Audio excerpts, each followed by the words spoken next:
Buonasera e ben ritrovati con una nuova edizione del TG Flash di New Sicilia. In apertura furiosa rissa Rosolini per una precedenza non rispettata, degenera in un vero e proprio duello a colpi di motosega.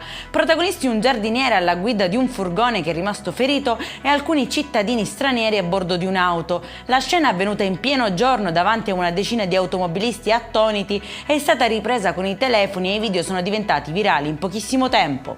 È stata confermata la condanna della Corte d'Assise d'Appello di Catania per il 53enne Rosario Guzzetta, accusato di aver assassinato Rosario Cinturino nel 1990, strangolandolo in un'auto con una corda. La pena è di 21 anni di reclusione per omicidio. Arrestato un 34enne catanese che avrebbe minacciato di morte i genitori che gli avrebbero negato i soldi per la droga. Questa ve la faccio pagare, vi giuro che vi ammazzo, non la passerete liscia. Queste le sue parole che avrebbe detto in preda all'ira. Ci spostiamo a Palermo, dove sono stati rubati circa 120 monopattini elettrici di una nota ditta di noleggio. I ladri hanno messo a segno il colpo in un magazzino di via Villa Verona e hanno portato via i mezzi a due ruote che hanno un valore di oltre 100.000 euro.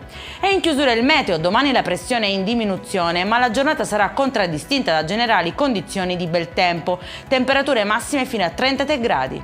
Per questa edizione è tutto, prossimo appuntamento domani alle 13:30. Buona serata.